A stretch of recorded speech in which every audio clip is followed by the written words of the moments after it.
Let's actually get into the powers of these rings now, because they're not the most like obvious things. They're kind of just like, well, I'll ask you, what do you think if I say any of the powers from these 3 Elven rings? Can you think of anything at all?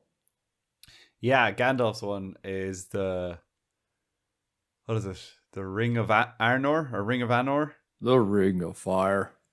Or the Ring of Fire, but what does he say? He says, wielder, I am the secret servant of Anor. The Flame of Arnor.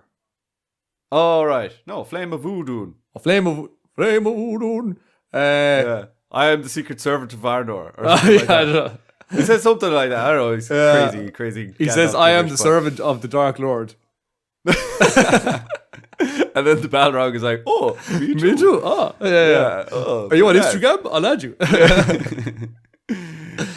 So he has the Ring of Fire, so he's able to like do fiery powers. So I can't really remember, but if anyone else can't remember, go back and listen to our Gandalf episode. Powers, so he's able to like manipulate fire and flame, and he's able to, light his cigarette with just his fingers. Exactly. He's like that guy in look at a candle and go. That guy in X-Men, Pyro.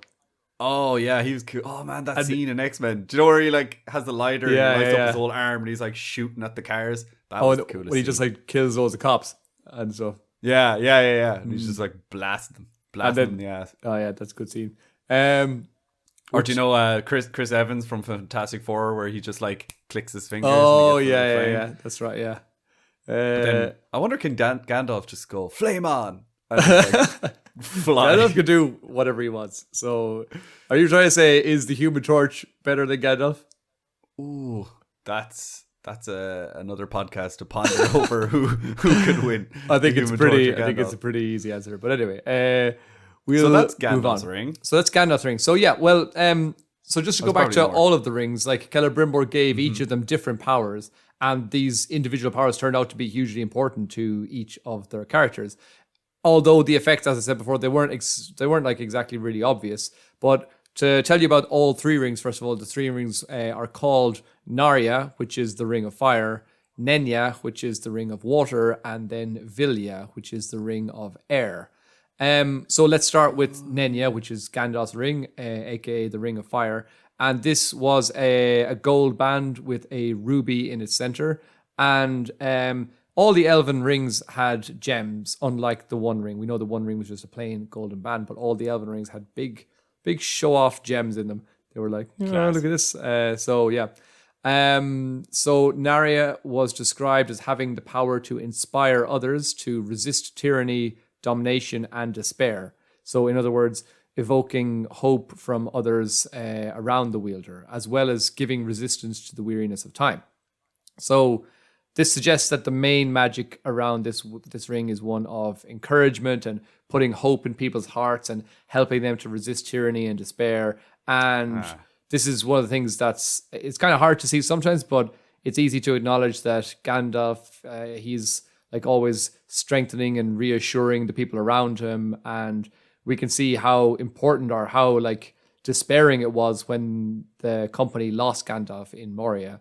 And it's not only because they were like, shite, he was a wizard and he was the best and he was the strongest, but also Aragorn even says, we must do without hope now, as if Gandalf is the one who brought hope. So that's kind of Aragorn called hope. So he made do without me. He's like, I'm out of here, guys. Yeah. So if you haven't seen it, do without hope. If you haven't heard our episode on Aragorn, what his name was Estelle as a young man growing up in Rivendell. And Estelle is the Elvish word for hope. So Aragorn's name literally means hope. So there you go. But Gandalf so Aragorn says that we must do without hope. Anyway, let's continue. Let's move on.